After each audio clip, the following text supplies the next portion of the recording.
What's up, everybody? James The Juggernaut here with Mario Casalini, Casalini Beats. You know what I'm saying? We're on the Northwest Jukebox Podcast right now. We're going to jump right into it. How you doing, Mario? Man, I'm doing great, bro. Good, Blessed, man. Thanks for good. having me on. I appreciate you, dog. For Yeah, real. yeah, no, absolutely. So the first question I got, man, is who are you?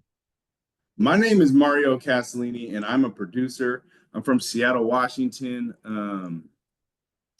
And I've been making beats since I was a child. You know what I'm saying? Just a kid who kept making beats and wouldn't stop. So when did you start? I started when I was 10 years old, dude. And you're how old now? 33. So 20, 23 years? Yeah, man. I started on the FL I was using was from 1999, actually. They had FL back then?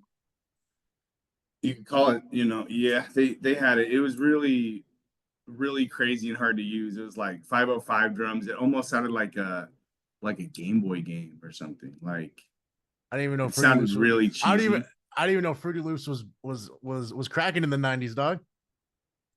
Apparently, man, because that's the shit I had. And this was yeah, it was really hard to use, but I did it. I made beats with it and just never stopped, dude. Got obsessed.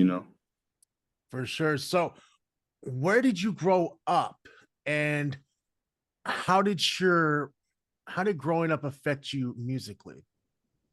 I would say I was where, affected growing up. well, yeah, but like your surroundings. So you grew up, like, where did you grow up, and then how did your surroundings affect your musical taste? I should have asked that better.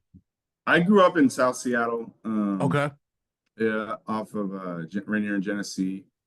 Okay. And I would say that I believe that no matter where you grow up and whatever, even the room you're in, the household you're in, like all that will affect your mind, which will affect your music. So it's like this is a big part of who I am. Is my sound is a big part of who I am, to the core. I grew up in a household hella jazz musicians, so there are always people playing music in and out of the house, and that my mom's house is still like that to this day. So your parents were into jazz? Yeah. My dad's a jazz bass player. Yeah, stand up. Okay.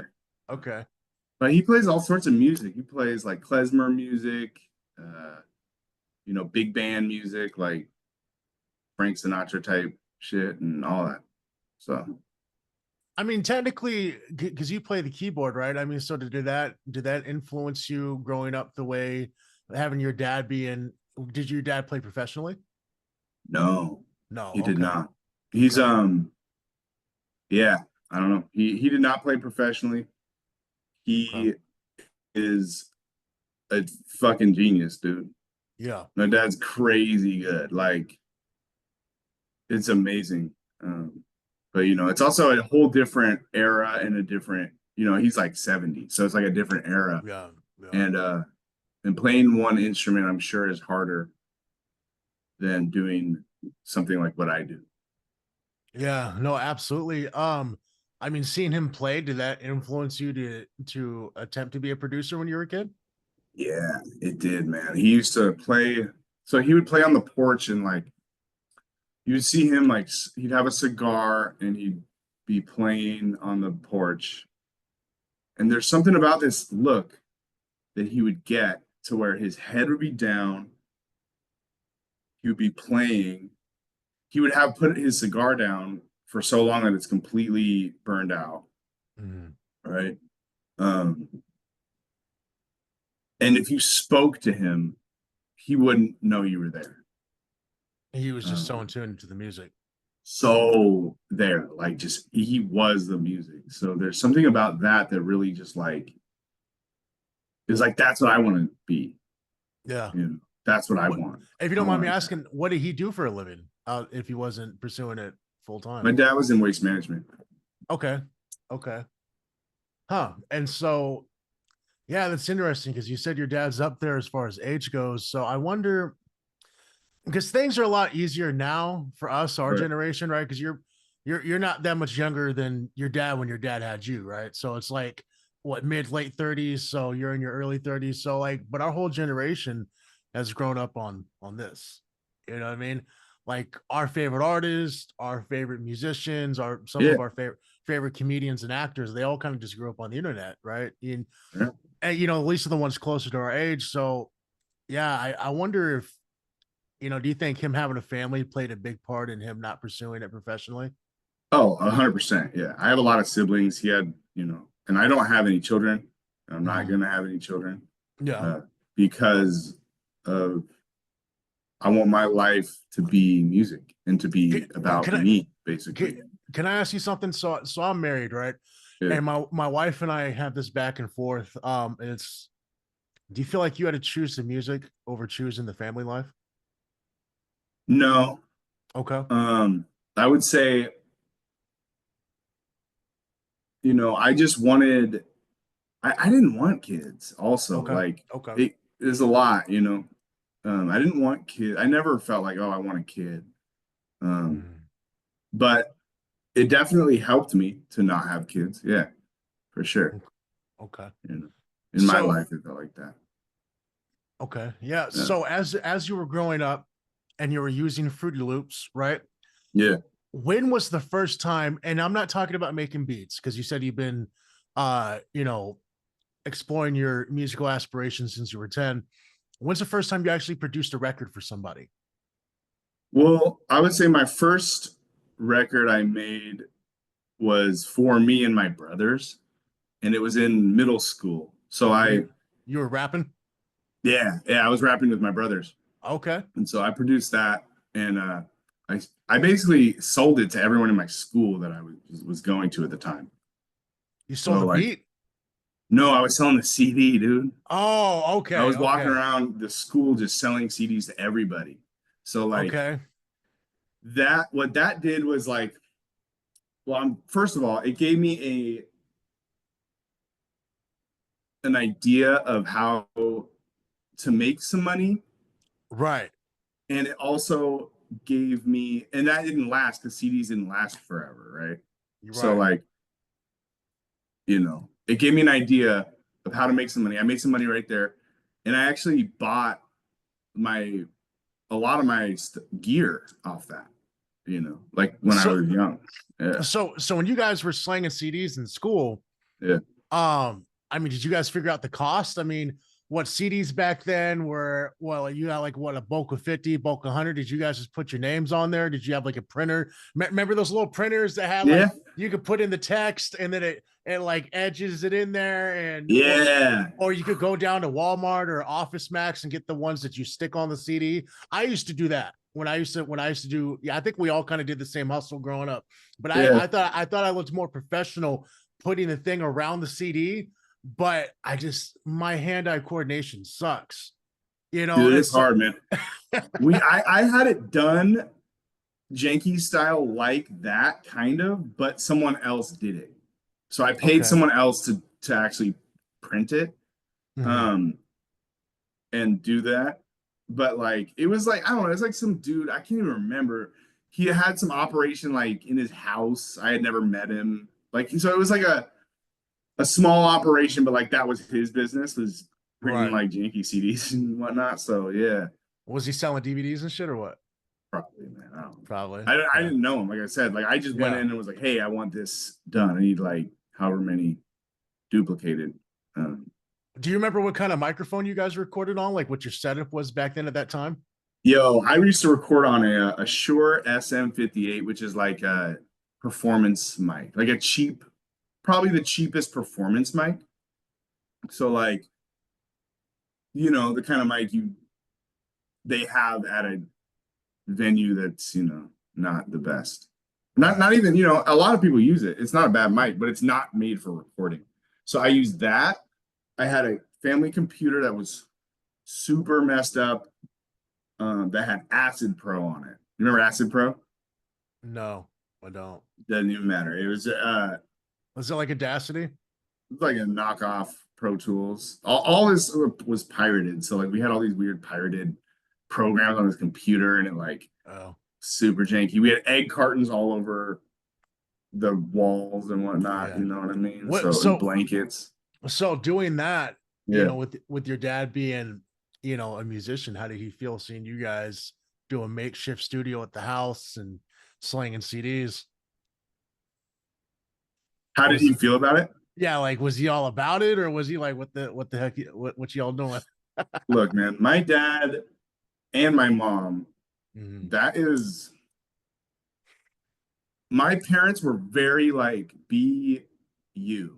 My parents Yeah, always wanted me to do what I wanted to do, yeah. which is something I really appreciate about them, um, as parents and people. Like, they weren't into like, you know, like there was, my dad didn't put any pressure on me to be anything besides what I wanted to be. You know what I mean? So did you have any aspirations, education wise? Did you go to college for a little while, or did you nothing like that? I went to college for a week and got a refund. Really? Yeah, I was going Can, through it. I was like, can I ask what you went for? I was gonna go for production for what I'm doing. Okay. Yeah, And so what, you just went there and was all like, man, I could just do this shit by myself. kind of something like that, man. Yeah. I was all over the place mentally. I was young. I just, it was kind of like you're in that age where it's like, all right, I'm going to a community college. Like, dude, I was too young. Yeah. Straight up, I just didn't know. Like, I thought like, okay, like I went to, I graduated like late from a super hippie high school, Mm, and that I loved. And I was really lucky that my teacher cared that I was making beats. You yeah. know what I mean? I had a really cool teacher who really let me basically graduate because I had an independent contract about how many beats I made. And then I had to show her the album I made when I was in high school. So that year I showed her. And I did graduate late, but I graduated. So like I kind of barely made it through high school, honestly. And then it's like, oh, what's next? It's just that idea of like, what am I doing next? Oh, let's go to college. And then I went and I just knew it wasn't me.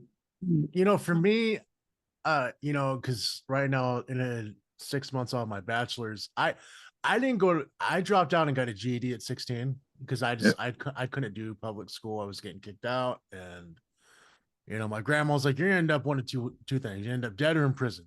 You know, and she's like, "I at least want to see you get your GED before one of those things happens." So I got my GED, and I was living a certain lifestyle, and ended up going to college, um, in my earlier 20s because I didn't want to live like that anymore because I was gonna have a daughter, and so it turned itself into its whole thing, and then um, that part of my life got closed, and now I'm doing it now, but I'm doing it more or less like I for me, education is my backup plan. And it's more or less that I can prove that I can do it because I've had some brain atrophy because of some health issues. I mean, you know me outside of this broadcast a million miles a minute. I got anger issues, like I'm just, and so I try to present myself on camera, and when I do these things, like, oh, like but and so when I pursued education, especially right now, because I'm 30, Right. and it's like, this stuff may not work out for me. And so I just don't want to be that guy because a lot of them, I'm not sitting here trying to diss nobody, but a lot of them who go and play at Tony V's or here in Yakima, they'll play, when I would do shows, and they're like our age or older working at McDonald's. And there's nothing wrong with that, bro. I'm not dissing nobody. And if they feel some type of way, hit me up. No, I'm kidding. But like, it's just like, I don't want to be that. I don't want to be that guy that's just like, I'm it's either my life, like what you're doing, or it's nothing. I don't want it to just be a hobby because then I feel like a waste of my time. Right. I hear you, man. And so with the education, it's just like if I do end up packing it up at some point in my life, I'm not sitting there flipping burgers or wiping floors, and there's nothing wrong with that at all. But I just feel like we got so much life. It's like you put so much into this, and and we got so much more interview to go, but you put so much into it so far to a couple here in a few seconds. When we start talking about this other stuff, it's like, bro, 23 years and you made it in your own way. You know what I'm saying? Like, that's incredible. Not everybody can say that. Right. You know, Thank you, bro. I've been pursuing this for 15 years, since I was 15.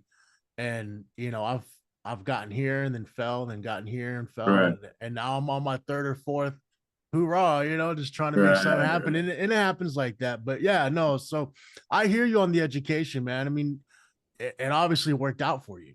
You know, you just like, Also, yeah. yeah, yeah. I want to say also, like, on some real, like, Mhm.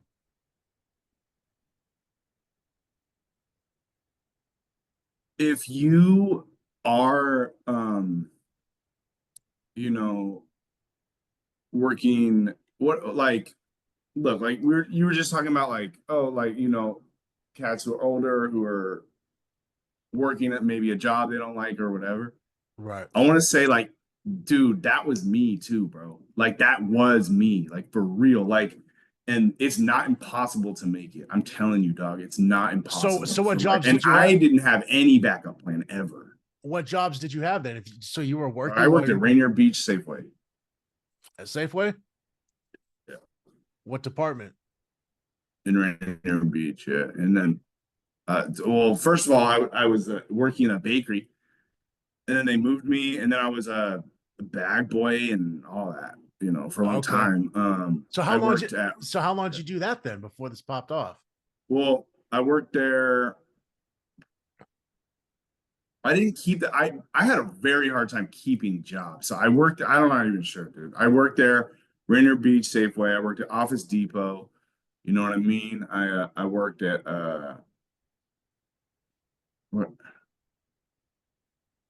I had a different restaurant jobs. When I was from Yeah, 16 to 19, I had a restaurant job that was okay, like a busboy dishwasher situation.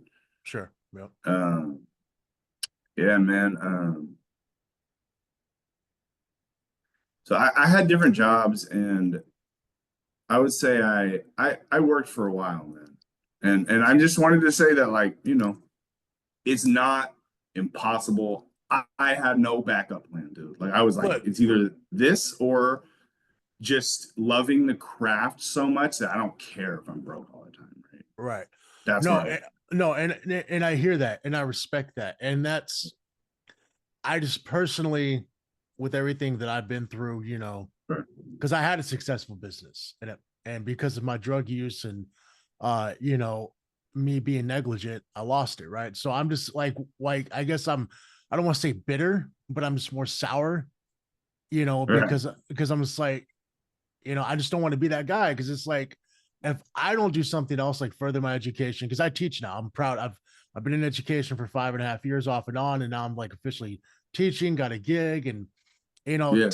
and to me that's okay, like that's cool. I just don't want to, I guess that me personally, for James, I look at society standards. My wife is getting her master's. She's a site director. Right. She fell in love with the white boy that had a dream, and she's 29 years old, about to be 30. And it's just like, I guess I'm just at that point in my life to where it's like, I just don't want to be an embarrassment.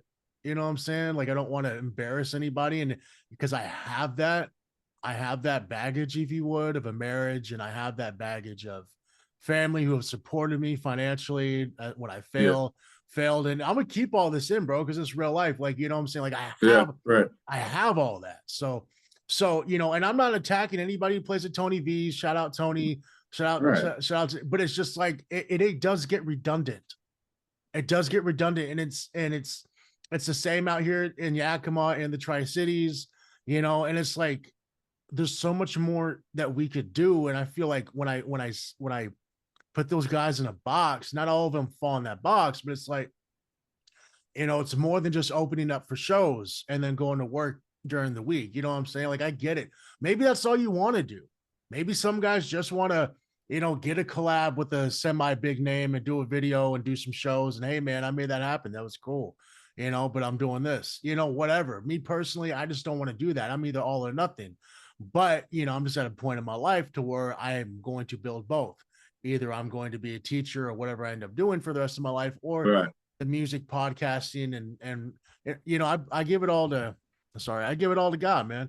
I give it Yeah. all to Right. God. I pray that Christ gives me the opportunities to flourish because I know I could really kick ass in this industry, but I have to earn it at the same time. But anyways, Look, it's so I'm telling you, bro, it's not impossible, bro.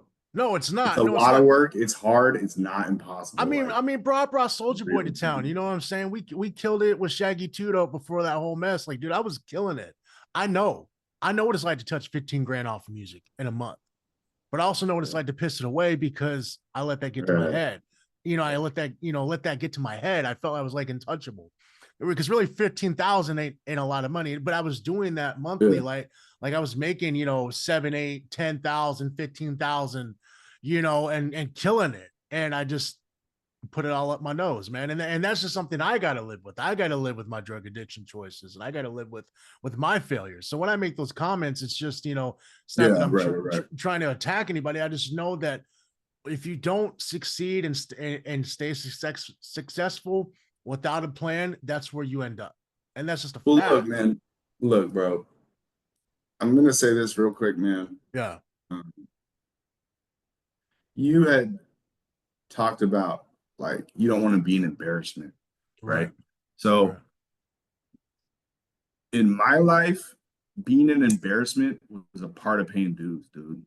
Like that's real, bro. Like I I felt like an embarrassment, and that was a part of paying dues. Like I had to go through it, and I had to fail, and you know what I mean. I done shows with no one there. I done shows where people weren't liking what I was doing, staring at me like, ugh.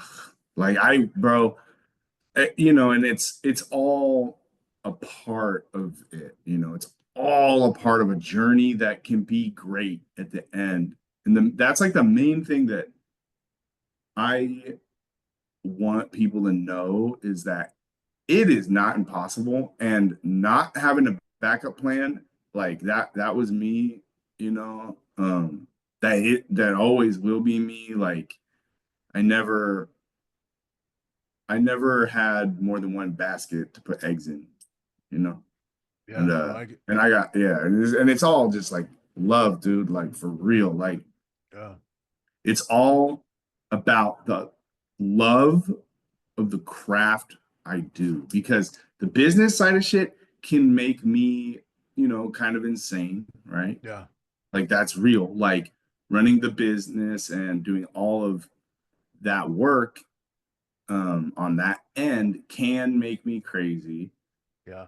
The only thing that's going to keep me sane is the loving the process and the craft of actually making beats and producing songs for people. Like that is like the only thing. So like I have to hold on to the love of it more than I hold on to the getting placements and all that, right?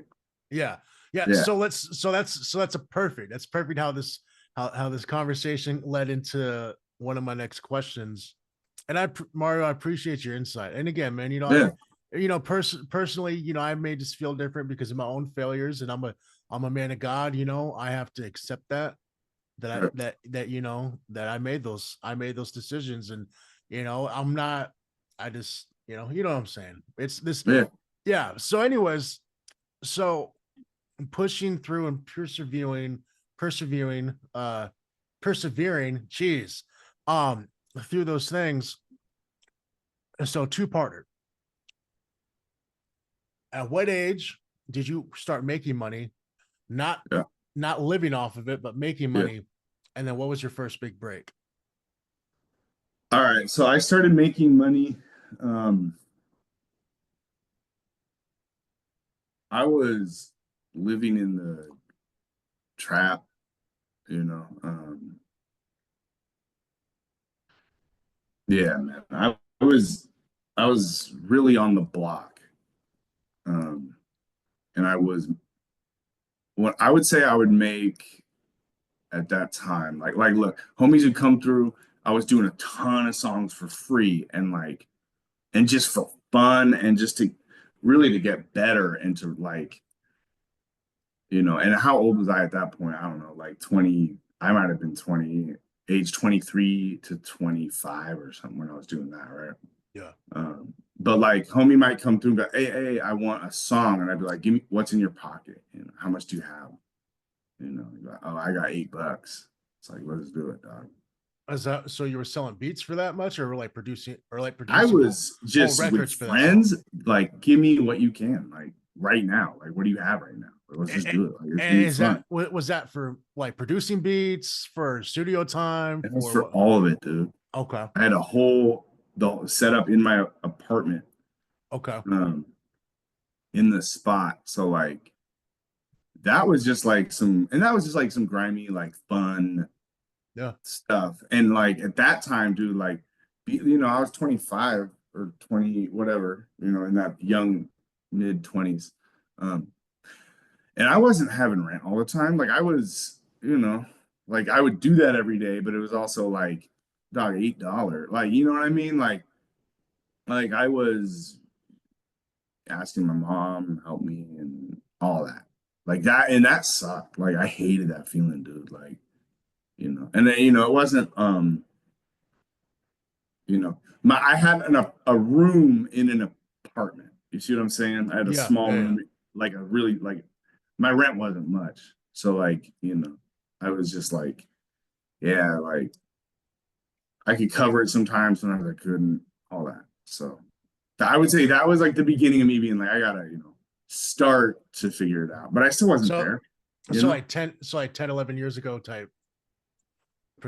Like, well, not even Yeah, 10 yeah, years yeah, ago. yeah, Like yeah, yeah, about a little under 10 years ago. Yeah. Okay. yeah, yeah. And so when was your first big break? Because I don't want to get into the meat and potatoes, everything you're doing right now. So, Right. you're going through that, right? Yeah. You're trapping it out. You're probably working a part-time job. You're selling beats, whatever you're doing. And then, where did you get to a point to where like, oh crap, like this is going to be big for me? Uh the first break that I had, this is really actually a cool question and a way that I think about that in different ways. So like, I um I'll say my first big production break was basically I started working with Strange from Instagram, dog. Like I was posting beats on Instagram and someone tagged Joey Cool in it, and oh, Joey, you'd sound dope on this beat. So like, and he tapped in, we made it work. So I did that first beat for him for that song is called Thomas Shelby. There's a video for it with Yeah, John Connor fire, on it. fire. That was the first like label placement I ever got. And How did that look, make you feel? How did that make you feel? look, I felt grateful for the man who tagged Joey Cool in it. So I'm gonna tell you this.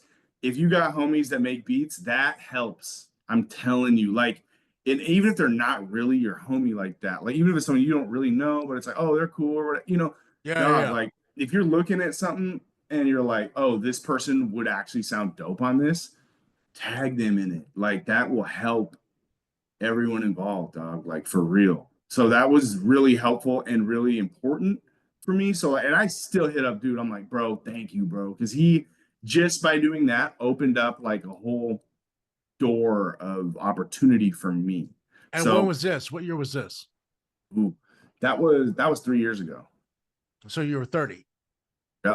I was 30, dude. Yeah, it took me So a long time, man. so Yeah. no, but that's dope, dude. That's dope. Yeah. And that's why I wanted to do this interview because a couple years ago, that's when you and I got acquainted, right? And so it's Right. like I didn't know, right? And I don't think a whole lot of other people knew. So somebody that you knew that was an associate of yours or just a peer or whatever tagged Joey Cool, and then Joey reached out to you and did the Thomas Shelby record. So then how did it bleed into like you? So I've asked you this before Yeah. off camera, and I want to Yeah. ask you. I Yeah. want to ask you now. Yeah. Did that lead to some kind of paperwork, contractual signing, with Strange Music in some way? No, having one, you mean that one placement? No, no. Well, yeah. So because you produced a lot for Strange Music, right? Yeah. Okay. Like, So yeah, 40, 42 songs at this point okay, that are out. Yeah. okay, so 42 songs.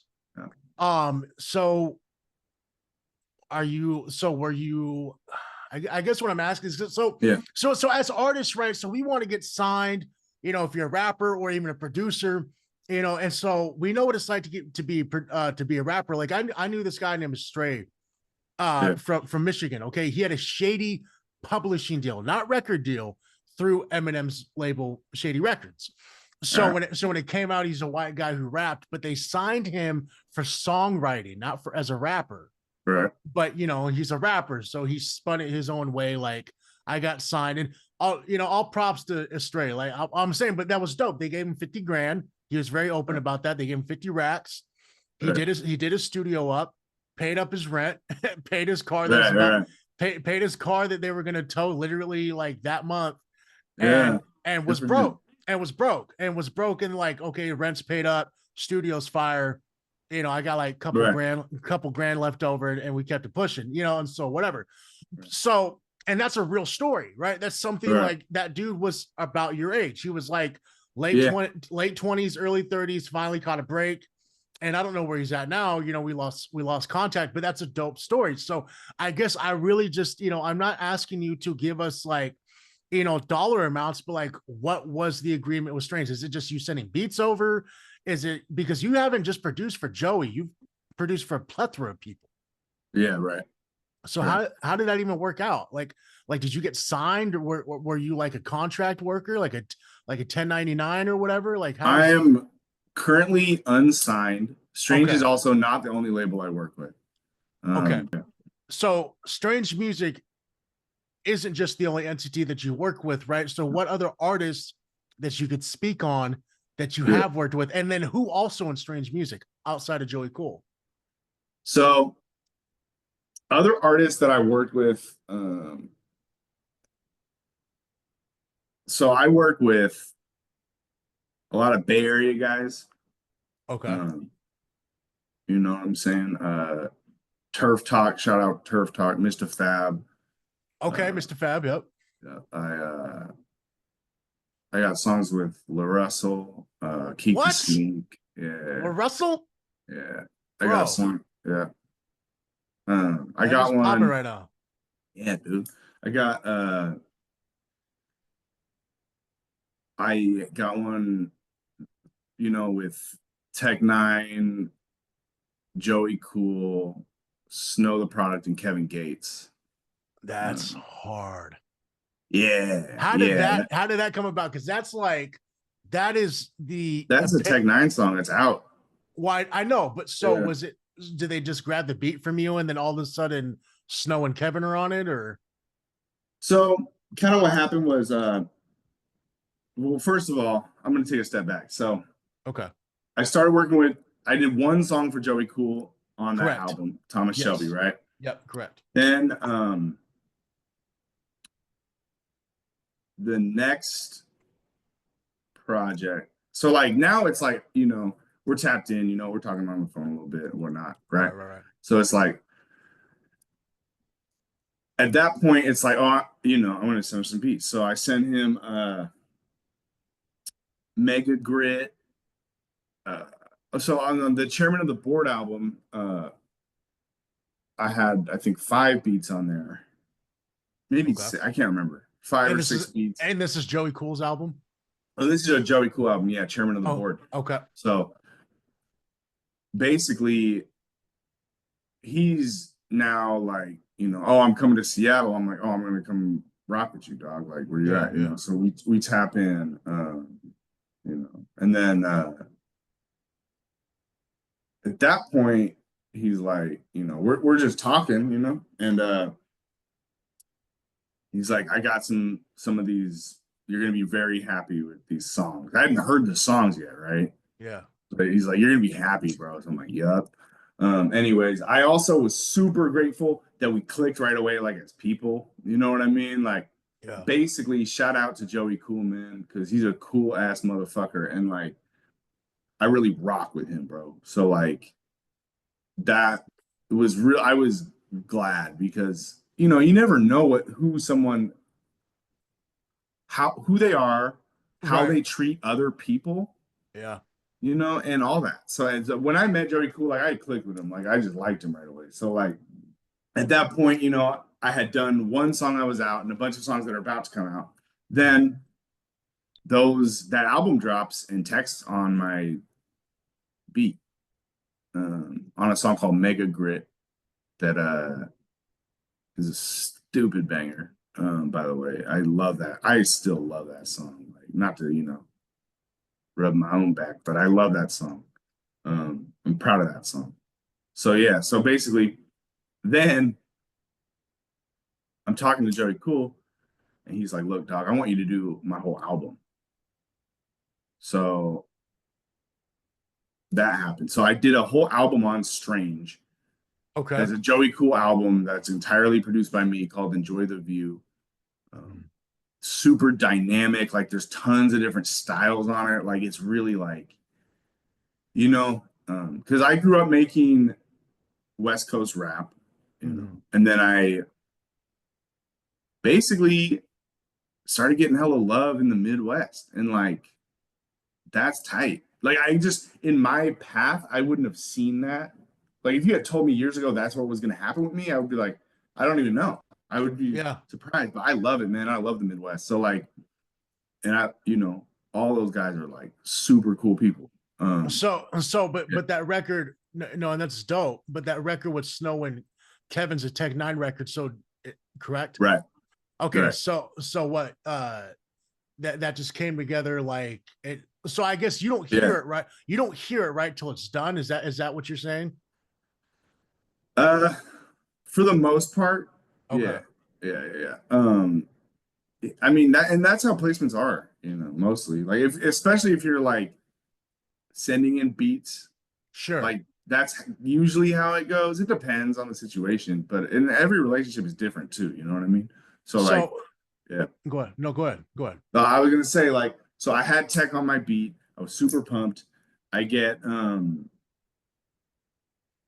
out to Kansas City to go to Strangeland and meet I remember that.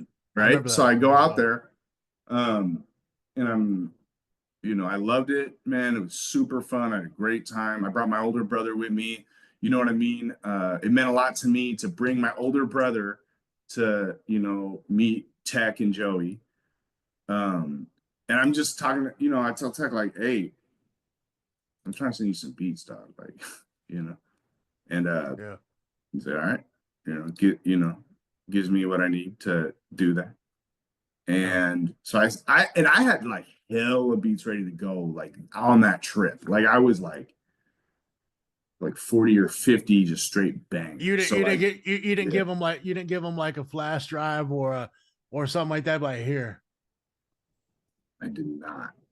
got I did you. not. But I had everything on my laptop ready to you. go. Like I was, yeah. I'm not gonna lie. I was like, I want to play these beats, and but there was like we were shooting a music video, like all this other stuff was going on, right? Yeah. We had like I wasn't there for very long. We had a 2-day video shoot, and all that. So, anyways, but like, anyways, So yeah, no. And so and just so we can get towards the tail end of what I wanted to ask.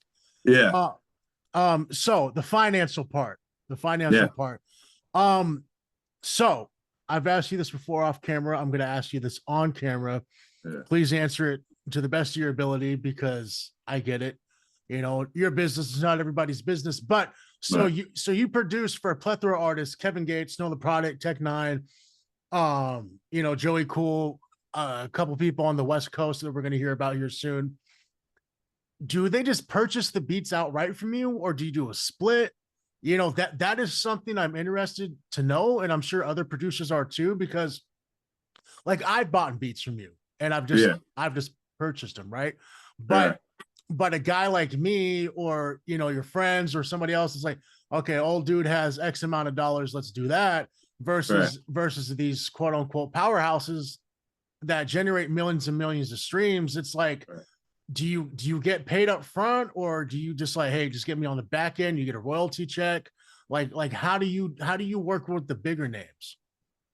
Both. Both. And so does that deal like include like, and I'm just throwing this out there, Yeah. I'm not trying to quote this man's prices or anything. Is it like for Tech, like, hey man, give me 500, and like 10% of the record, like $500 and 10%?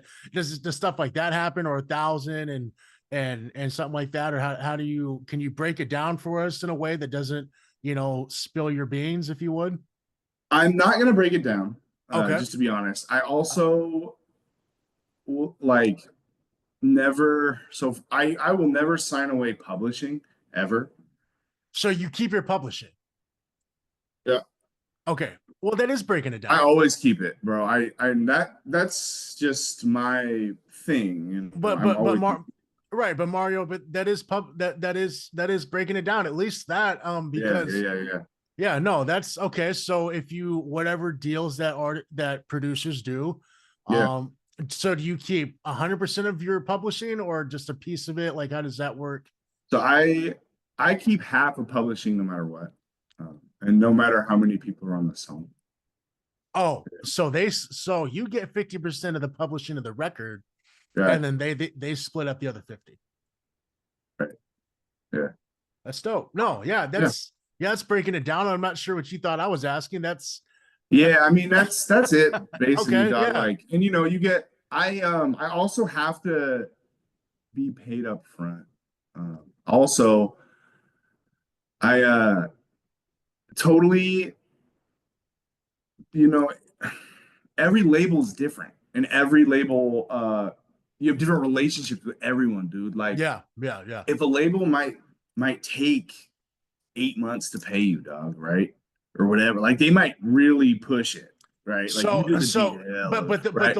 Those 8 months, excuse me, those 8 months, is that Right. like, so you said you kind of sit under your breath just now. I also got to Right. get paid up front. So like, and I'm just throwing numbers out there. Yeah. I'm not trying to. So if it's Yeah, like yeah, for a high artist, a high right. known artist, hey man, I need like a stack right now, or 2 racks right now, and Right.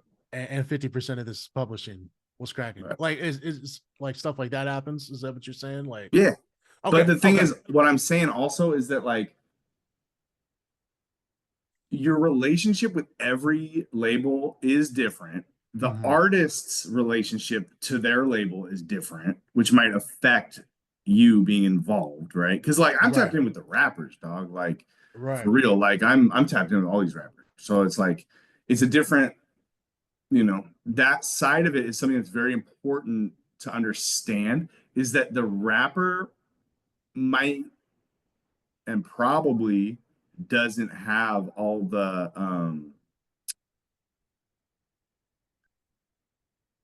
even the pull to get you like paid out fast. So if I'm not getting paid out fast, you charge more. Like I'm Yeah, keeping it real, dude. Like I charge more if you are gonna take time, and not necessarily you as in like the rapper, but if your label is like putting that much time from the time you record the song to when it comes out and then you get paid or whatever, right?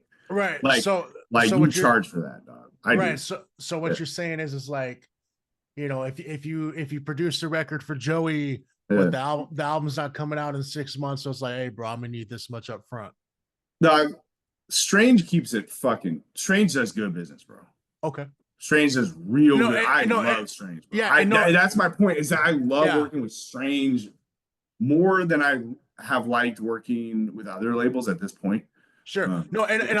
I'm only name dropping because you have that relationship. So I'm just asking, is that how that Yeah, works? Because that's somebody you work with. I'm not saying that they do yeah, a faulty yeah. business. I'm just saying, like, okay, like when you work with Joey, or work with X-Rated, or work with Tech, or whoever you're working with, it's like, Right. hey, okay, so that, and they do, I do notice, like, because I got a record with Joey, right? That's coming out. And it's like these Yeah. guys, Yes. Tech has, I think, a level, like a criteria of like, hey, you're gonna drop this X amount of music, and you're gonna do this. And these guys are always on the road. Like if you're with Strange Music, because we're in Washington State. For those who are watching this, Yeah. you don't know, Right. like this is the pinnacle of mother loving strange music fans, this and juggalos and all that other crap. Like this, Right. like, because no, but white people out here. So that's, you know what I'm saying? That's a lot of their fan base. And Tech has said that, you know what I'm saying? And Right. it just is what it is. So just the Pacific Northwest period, you know, let's not just make it Right. just white, but it is a huge underground independent supporter. Right. You know, so yeah.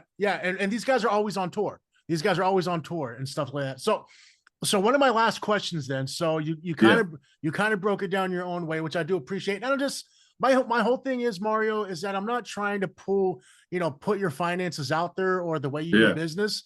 It's just, bro, how the heck are people going to know how to prepare themselves or what to expect or how to present themselves?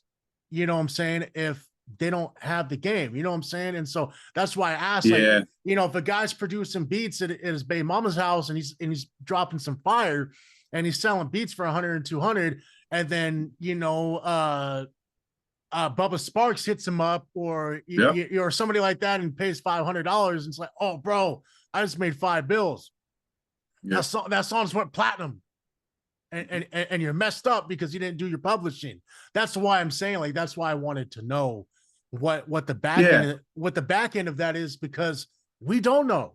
You know, we're a bunch of guys just trying to get into the game. So it's like these little things, these little gems. It's not giving them the whole enchilada, right? It's just like these little gems of, hey man, like what, you know. So anyways, and to be clear, the reason why I don't like putting a ton of that business out there is because it also involves other people. I don't like speaking, you know what I mean? Like, like if you're a producer, right, keep your publishing, keep, you know, especially if you're a new cat, like they're probably not going to want to give you splits. They might, but talk to them. You know what I mean? Like speak up about what you need, respect yourself, and don't be a jerk. That's very important. Like, respect what you do, who you are, without being a jerk. Because like people will be like, oh yeah, I don't care. Like if you're not good at the relationship part of it, it's not going to work. Or for me at least, like it did not work for me. I know the reason it worked is because I'm good at that piece of it, you know. Like if someone calls you, pick it up. If someone, you know what I mean,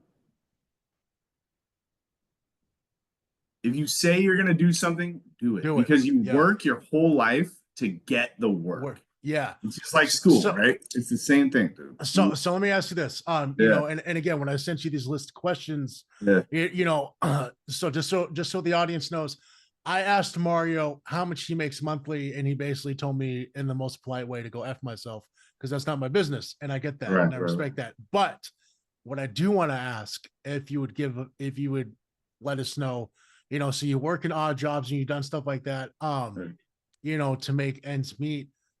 Do you feel that now, like, do you solely pay your rent and your other bills and your personal expenses off of your musical ambitions now? Yeah, so I've been doing this as my only job for 5 years now. Okay. And then and so you noted, like, that was even before the strange stuff. So correct. So if you I got to this point to where I'm like, okay, how can I make this work, right? And it was pretty simple for me. So like at the time I said, okay, I need $3,000, right? Right. In 1 month. Right. So I took that number, right? Yep. I took that number, divided it by 30, and I made that much every day. $100. $100 a day. $100 a day, it's 3,000 a month. So and then, you know, once I, you know, was able to do that, then it's like, okay, I'm gonna, you know, up it, change it, you know, whatever. So like, and for me, like my technique on selling beats happened on accident for me. Cause like anyone who like maybe look, if you want to sell beats, put your face there. Because I used to do stuff like where I would work super hard on like a banger, bro. I'd have a super dope beat. I post it right with a like a logo, but for some reason it didn't grab people until I made videos of me being like, "Hey, check this beat out! Boom, here's my face." You know what I'm saying? Like, and then I play No, it, no, and it's true. You and I don't mean to interrupt. Like yeah, when I've reached out, it's like any if you don't follow Mario, because I hope this gets a lot of views. You know what I'm saying, from people outside of our fan base. But yeah, if you don't know Mario, this dude has probably more jewelry on than your favorite rapper. Has a grill that's probably more expensive than your favorite rapper. And every time this dude gets on camera, he's like, "Yo, listen to this beat, hair swinging, booty shaking in the background." On Kim, but seriously, like just just like going crazy. I'm like, "Yo, this dude really likes this beat he just made." And as an artist and somebody who just want to support him, it's like, dude, you go through his videos, he's just every time just, "Hey, check this out," you know. And I get it, right. and it does it makes it more personable, right? Makes it seem more than yeah, People didn't want to buy beats from my website. They wanted to buy beats from me. And that's yeah. something that took me a long time to learn. Like I didn't know like how to do that, right? Like I didn't know like look, like I tried the Beat Stars, the Track Train, all that. People Okay. don't buy it, man. You know, the some techniques have worked, but not the way just like selling beats to people. Because like I didn't know, I don't know. It just took me a long time, and like I don't have a crazy huge following. I don't have. So if you follow me from this video for real, tap in, man, and also like I'll follow you back. Like that's love, you know what I mean? So like there's a lot of like that um the idea that people wouldn't buy beats from my website, but they would buy beats from me. And the good thing about that is like they wouldn't have to leave the social media platform they're on to do it, right? You feel me? So like, if you're on Instagram and someone taps in like, "Hey, let me get that beat," it's like, let's talk. Yeah, hell yeah. You know, call me. Even like Yeah. tap in, dog. Like it's just like a lot of it is about relationships and just, and this is all like producer game. Like I don't it's all relationships. Doing what you say you'll do when you said you'll do it is like the Right. number one thing. So like, and it helped me a lot. I had a reputation in my city for like being a fucking weirdo who was dope at making beats and kicked it, you know. So like Yeah. that was a big part of my thing was that like I did it for free for so long. It took me so long to make To charge. anything work like that, dude. Yeah. To charge. Yeah. Yeah. Me a long time, dude. So like, look, I even like, you know, I see like what's his name? And I love him, bro. Like he's dope to me. Kato, right? He has these hats or shirts that said like 10, what's it say? Like six overnight success is 10 years in the making. Yeah. And for me, I'm like, you're lucky, man. You're lucky for 10 years. You're lucky, Yeah. though. Yeah, You I know, love that, right? I love what? seeing stuff like that. You No, know, and people who did it it's faster or whatever, even, it. He did it way Yeah. faster than me, dog. No, but it's Love right. him. And Yeah. because I'm gonna get to our last question here in a second, but Yeah. I will say this: overnight success does take 10 years. And not to get all biblical, just for me, Yeah. because I told myself I'm gonna start doing this. I want to start preaching the word a little bit here and there, and God looks at us, right? And I don't know what your faith is or whatever, or anybody else watching it, but the universe, God, whatever. What you do in a year is the same as what you do in a day. And what you do in a day is the same what you do in a year. What I mean by that is this, right? When I was a drug addict and an alcoholic, Yeah. and that was my whole life. Look where I ended up.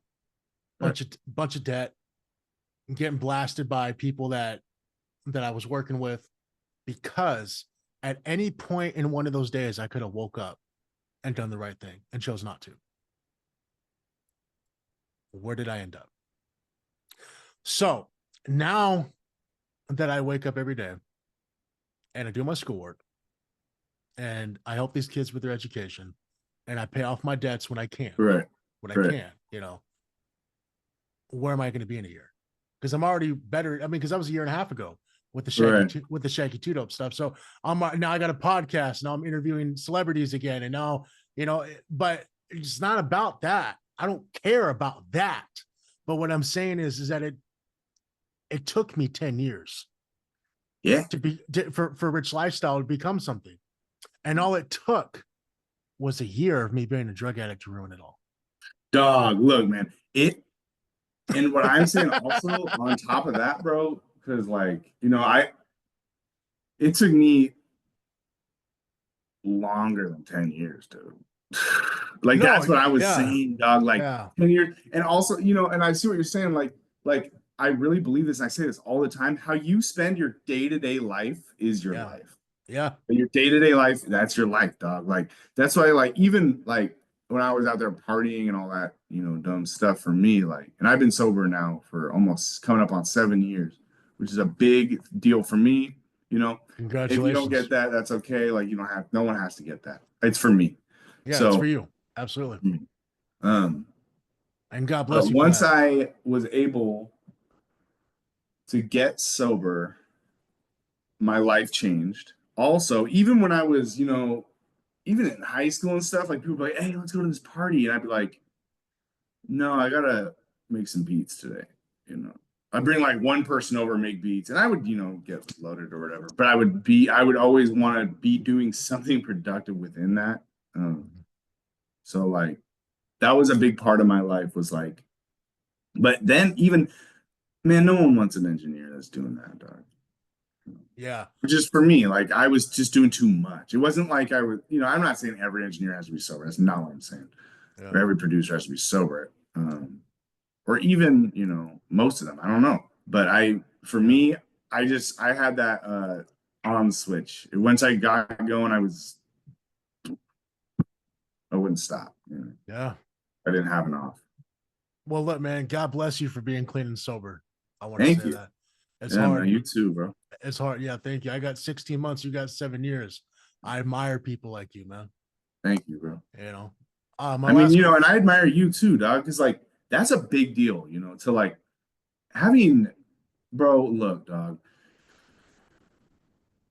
I remember I couldn't get a day, like ever, for years. Like I was loaded all the time. And like, that's real yeah, for me. And there's a lot more to that than even people knew around me, like maybe they didn't get how actually painful that was. But like, man, being that embarrassment was a big part of me paying dues. It's something I went through that I also had to grow through and out of. yeah, Uh, man. yeah, Yeah, I'm trying not to get emotional, dog, because I get it. it's all right, Right. bro. Um, my last question for you, Yeah, and because we kind of wrapped up earlier, as far as all the questions I was going to ask, but my last question for you, man, is that 10-year-old kid at his mom's house making beats on a janky, well, not janky, but like an old computer on some janky Fruity Loops. Did he see himself in 23 years doing this? yeah, Did he? he did. But also, dude, like, look, man, I know that because I just decided one day this is it. And I am Yeah, a hard head, I'm a knucklehead, and all that. So I just decided. So I never backed down from it, you know what I mean? yeah, Um, and I just never ran from it. I always was like, I'm gonna fucking, I'm gonna be a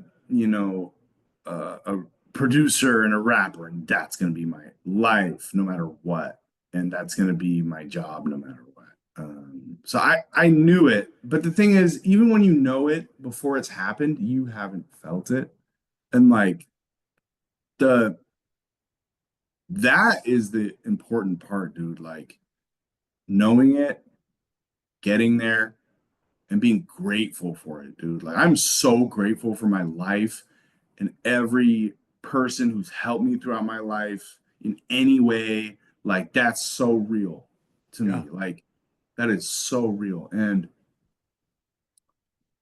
it's a big deal. Like this means a lot to me, and like even just like, like my grandma, right? We were very close, and she passed away at the age of 99. She lived a long time. But like she looked at me and was like, my grandson, you made it. And I was just like, you made it and I'm proud of you. Like she lived long enough to see that in me and to see me do it. And like, and she was also like, look, dog, when did she born? 90. She, look, she would always, Mario, I want to hear your new CD. I'd play her some like super crazy music I made, right? A lot of it's super gangster or whatever, right? And she didn't get it. She was 99, dude. Like, Yeah. you know what I mean? Like, it's not like she's sitting there like, well, that's a bar, It's just more like, Yeah. but she wanted to try to get it. You see what I'm saying? And She that loved you. now, She loved you so much that she saw you chasing your dream and uh, wanted to support it. Bro, yes. bro, Mm, my mom's still alive, but I can hardly get her to support half the crap I do. yeah. Look, Mario, Yeah. I have to wrap this up as much as I don't want to, man, Yeah. because my time scheduling sucked and I should have gave you an hour and a half, and unfortunately, I just gave you an hour. And there's so much more that we could talk about, and maybe if this does well, we'll do it again. Yeah. But bro, I just want to say this, whether I keep this part or not, bro. I love Yeah. you. I appreciate you. I accept you. You know, you definitely have always shown me kindness when I was successful. And I'm gonna say this right now, and I'm gonna leave this part in. I'm not trying to stir no pot or put anybody in my personal drama, but we do have a lot of the same people that we know. And when I had my screw ups and made my mistakes as an addict, the same people that were cheering me on are the same people who booed me. And Mario's one of maybe 10 people on my two hands Yeah. that never, you know, never sat there and said anything negative and just supported me as I tried to get sober and got to know me as a man instead of just judging me off the internet. And for that, Right. and it's like what you said earlier in your interview, you never really know somebody till you get to know them. And, just hats off to you, man. And, you really do prove you are a proven example of what it means to stick this out and really make something of yourself. Whether you're 33, I mean, Tech didn't have a hit record, like a hit record, like Caribou didn't come out till he was like Yeah. 35, 36. Right. Right. And Right. he was grinding with Travis up until his mid 30s and he's 50 something now. And so the last 20 years he's been a millionaire, but he grinded, you know. Yeah. That's what God, it takes, man. And hey, yeah, listen, man. Also, on some real deal, like,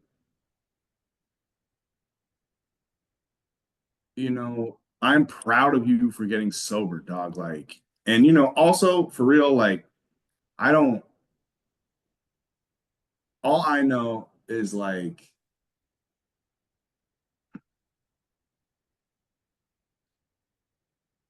if you love someone, right? Or even if you like, for me, I love everybody, bro. That's my choice. And I do that for me. yeah, And it doesn't have nothing to do with anyone else. You see what I'm saying? Like, yeah. and like, I really rock with you, bro, and love Thank you. you. And Thank I'm you. glad that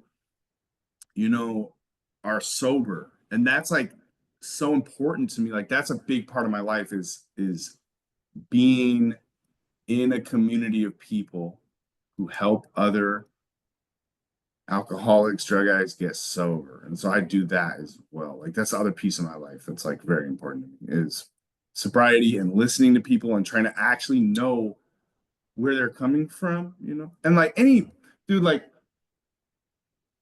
all you were talking about like Shaggy, Too Dope, and like I didn't even know any of that. I don't even know that.